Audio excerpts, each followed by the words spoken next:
Hello students, welcome to the learning academy. जैसे कि आप लोगों का हाफ ईयरली एग्ज़ाम जो है प्रथम शाब्दिक परीक्षा दिसंबर में होने वाली है और इसके लिए कुछ मॉडल क्वेश्चन पेपर जो है वो वेबसाइट की तरफ से अपलोड किए गए हैं, जिसमें से 5 सेट है, जिसमें से आज पहला सेट का कुछ क्वेश्चन हम लोग करेंगे। तो चलिए स्टार्ट करते हैं। पहला क्वेश्चन है, the number of atoms in a body centered cubic unit cell of a monoatomic elementary substances is equal to। इसके लिए ऑप्शन 2 होगा, ऑप्शन बी, क्योंकि ऐसे तो अगर हम कॉर्नर में देखें तो उसका 1/8 होता है, अगर उसको 16 से उसको मल्टीप्लाई करते हैं तो उसका 2 आ जाएगा यहाँ पे। सेकंड में जाते हैं, molarity of N aqua solution containing 40 gram of NaOH in 2 litre of solution. यहाँ पर देखिए क्या क्या दिया गया है। यहाँ पे वेट दिया गया है, फिर NaOH दिया गया और इसका 2 लीटर यानी कि वॉल्यूम भी दिया गया है। तो हम लोग को जैसे कि पता है कि मोलैरिटी निकालने के लिए फार्मूला होता है given weight into 1000 bye molecular weight into given volume. तो गिवन वेट यहाँ पे 40 ग्राम है, तो ये 40 ले लेते हैं into 1000 bye molecular weight sodium का होता है, एटॉमिक वेट सोडियम का, मॉलिकुलर वेट यानी कि एटॉमिक वेट का सम होता है मॉलिकुलर वेट। तो सोडियम का होता है 23 और ऑक्सीजन का होता है 16, 23 और 16 और ये हाइड्रोजन का 1। तो टोटल सम हो जाता है आपका 40। तो फिर नीचे हम लोग यहाँ पे मॉलिकुलर वेट की जगह पे 40 पुट कर देते हैं इंटू 2 लीटर दिया गया। अगर इसको ml में लेते हैं, इसको वॉल्यूम ml में लेते हैं, तो अगर ml में लेंगे, कन्वर्ट करेंगे 2 लीटर को, तो ये 2000 आ जाएगा। तो अब देखेंगे 40 फुल्ली यहाँ पे इंटरसेक्ट कर जा रहा है और 1000 और यहाँ पे 0 भी आउट हो जा रहा है, तो यहाँ टोटल बच रहा है यानी कि 1/2, दैट इज़ 0.5, यानी कि ऑप्शन नंबर 1 इसका आंसर होगा। ओके, चलिए थर्ड नंबर पे चलते हैं। यहाँ पर एक रिएक्शन दिया गया है, बहुत ही फेमस रिएक्शन है। इसमें से बताना है कि ये कौन सा नेमिंग रिएक्शन है। एक्चुअली आपको एग्ज़ाम में बहुत सारे इस तरह से नेमिंग रिएक्शन देखने को मिल जाएंगे, तो मैं रेकमेंड करूँगा कि आप लोग नेमिंग रिएक्शन को बहुत अच्छे से करके जाएँ। इसमें से आपको दिखेगा, इसका ऑप्शन तो सबसे पहले मैं बता देता हूँ, इसका बी ऑप्शन होगा, क्योंकि वुड्स रिएक्शन बोलता है when 2 molecules of an alkyl halide.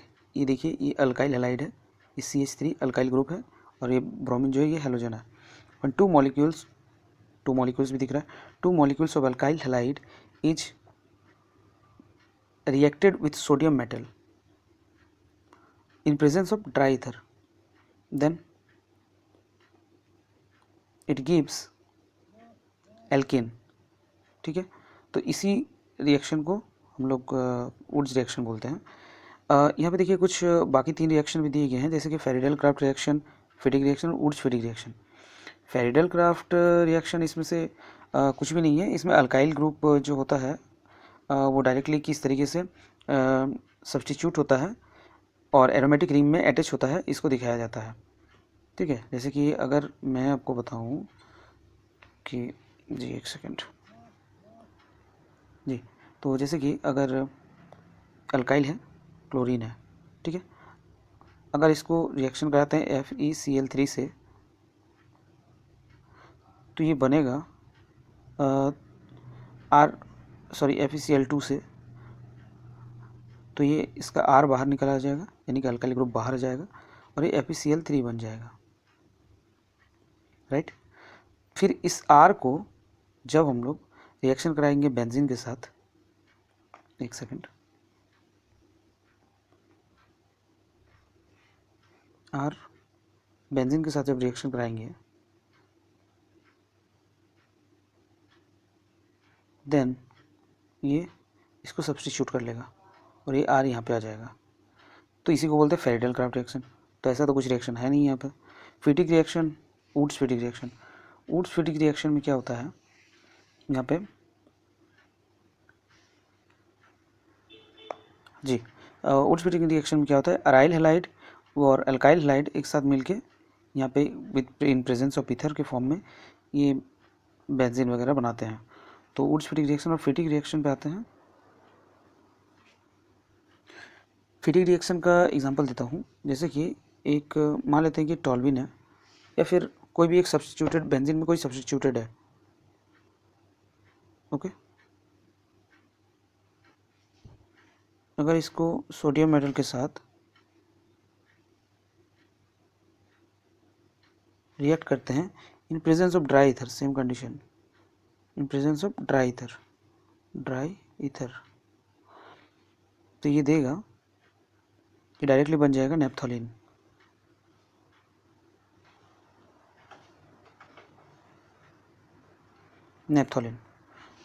तो ये फिटिक रिएक्शन का एग्जाम्पल है। और वुड्स फिटिक रिएक्शन में एलिपैथिक एंड एरोमेटिक दोनों रिएक्ट करते हैं और यहाँ पे बेंजीन बनाते हैं। तो चलिए नेक्स्ट क्वेश्चन पे हम लोग प्रोसीड करते हैं। फोर्थ क्वेश्चन है, when aqueous solution of NaCl is electrolysed the product obtain at cathode is, तो यहाँ पे आपको दिख रहा है, एक सेकंड, यहाँ पर आपको दिख रहा है NaCl। यहाँ हम लोग ऑब्वियसली जानते हैं कि NaCl जब टूटेंगे तो Na+ एंड Cl- होता है, ठीक है। और इलेक्ट्रोलाइसिस के बाद कैथोड होता है नेगेटिवली चार्ज्ड।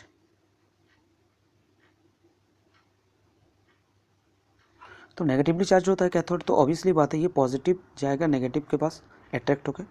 तो कैथोड में कौन सा जाएगा? When aqueous solution of NaCl is electrolyse the product obtained at the cathode is sodium metal, यानी कि ऑप्शन बी, ओके। चलिए नेक्स्ट क्वेश्चन पे चलते हैं। 5 नंबर में आपको दिखेगा, which of the following is ore of iron. Iron का 2 ही ओर होते हैं जनरली, हम लोगों ने नाम सुना है, हेमेटाइट और मैग्नेटाइट। तो ये ऑप्शन ए होगा। इसके बाद यहाँ पर और भी 3 ऑप्शंस दिए गए हैं, इसमें से डोलोमाइट जो होता है, डोलोमाइट मैग्नीशियम मेटल का ओर होता है। फिर ये बॉक्साइट जो होता है, ये एल्युमिनियम बहुत ही फेमस है, सबको पता है। और ये ऑप्शन बी कैसीटेरियाइट, ये होता है टीनी स्टोन का, यानी कि SnO2, ओके। चलिए 6 क्वेश्चन पे बढ़ते हैं। The most stable hydride of group 15 element is NH3, option number 1, यानी कि ए। ये कैसे होता है? देखिए, हम लोग बहुत अच्छे से जानते हैं कि नाइट्रोजन जो होता है मोस्ट इलेक्ट्रोनेगेटिव एलिमेंट होता है, यानी कि ये इलेक्ट्रॉन को खींचने की क्षमता बहुत ज़्यादा रखता है। तो ये हाइड्रोजन से बहुत स्टेबल तरीके से इलेक्ट्रॉन को खींचेगा और बहुत अच्छे से ये लोग बॉन्डिंग बना कर रखेंगे बाकी सबके कंपैरिजन में, क्योंकि हम लोग जानते हैं कि इलेक्ट्रोनेगेटिविटी का जो ट्रेंड होता है ये ऊपर से नीचे, यानी कि टॉप टू बॉटम डिक्रीज़ होता है। तो मोस्ट इलेक्ट्रोनेगेटिव तो फ्लोरीन होता है, उसके बाद ऑक्सीजन, नाइट्रोजन, इस तरीके से बढ़ता है ट्रेंड। तो यहाँ ऑप्शन ए इसका आंसर होगा, ओके। चलिए क्वेश्चन नंबर 7 में चलते हैं। विच of the following is not a transition element. यहाँ एक एक्सेप्शन का बात है। एक्चुअली बोला जाए तो ये चारों ऑप्शन डी ब्लॉक एलिमेंट्स के हैं, बट इसमें से ये ऑप्शन डी यानी कि जिंक, ये ट्रांजिशन एलिमेंट्स में नहीं आते हैं। अब क्यों नहीं आते हैं? इसका रीज़न ये है कि जिंक को छोड़ के बाकी आयरन ले लीजिए, मैग्नीज ले लीजिए, क्रोमियम ले लीजिए, इन सब के वेरिएबल ऑक्सीडेशन स्टेट होते हैं, बट जिंक के बस एक सिंगल ऑक्सीडेशन स्टेट होता है। यानी कि ये अगर कंबाइन होगा किसी से तो बस अपने एक ही वैलेंसी इसका फिक्स्ड होगा, but iron and chromium, manganese, इन सब के वैलेंसी वेरिएबल होते हैं। दैट्स वाई इसका करेक्ट ऑप्शन जिंक होगा, ये डी ऑप्शन, ओके। चलिए नेक्स्ट चलते हैं क्वेश्चन नंबर 8 में। यहाँ पर आपको दिया गया है, देखिए ध्यान से देखिएगा, ये एक रिएक्शन है, एल्कोहलिक KOH है, होता है एक्वस KOH। एक्वस KOH होने से ये अल्कोहल बन जाएगा, क्योंकि KBr रिएक्ट होके ये दोनों बाहर आ जाएंगे और ये OH इसके साथ जुड़ जाएगा। But in case of alcoholic KOH आपको यहाँ पे बिल्कुल अलग देखने को मिलेगा। एल्कोहलिक KOH में ये डिहाइड्रेशन का काम करती है, यानी कि वाटर निकालने का काम करती है। KBr ये तो अलग हो जाएंगे, लेकिन साथ में ये OH और इस CH3 से एक हाइड्रोजन निकाल के ये वाटर फॉर्म कर लेंगे, जिसकी वजह से ये बनेगा एल्कीन। यानी कि option number A will be the correct answer. चलिए नेक्स्ट 9 नंबर पे चलते हैं। An atom at the corner of a unit cell contributes the unit cell. अब देखेंगे, इमेजिन करिए अगर एक क्यूब है, उसके चारों कोनों, सॉरी 1 2 3 4 8 कोनों को अगर देखें, 8 कोने होंगे। अगर उसके ऊपर उसके चारों तरफ अगर एक क्यूब के कोने के चारों तरफ एक एक क्यूब रखा जाए, तो वो जो गोला बनता है उसको 8 भागों में डिवाइड करेगा। तो ये आपको बुक में बहुत इजीली मिल जाएंगे, बहुत ईजी क्वेश्चन है, इसका ऑप्शन डी आंसर होगा। ये 10 नंबर पे आते हैं। Osmotic pressure of the solution can be increase by, इसका ऑप्शन नंबर ए आंसर होगा। ये वन टॉप इक्वेशन से हम लोग जानते हैं कि जब ऑस्मोटिक प्रेशर इंक्रीज करेगा तो टेम्परेचर भी इंक्रीज करेगा, या टेम्परेचर इंक्रीज करेगा तो ऑस्मोटिक प्रेशर भी इंक्रीज करेगा, और टेम्परेचर डिक्रीज करेगा तो ऑस्मोटिक प्रेशर भी डिक्रीज करेगा। सो ये एक दूसरे के डायरेक्टली प्रोपोर्शनल होंगे। तो चलिए आज वीडियो को इतना ही रखते हैं, नेक्स्ट क्लास में इससे आगे की क्वेश्चंस की हम लोग चर्चा करेंगे। Thank you so much.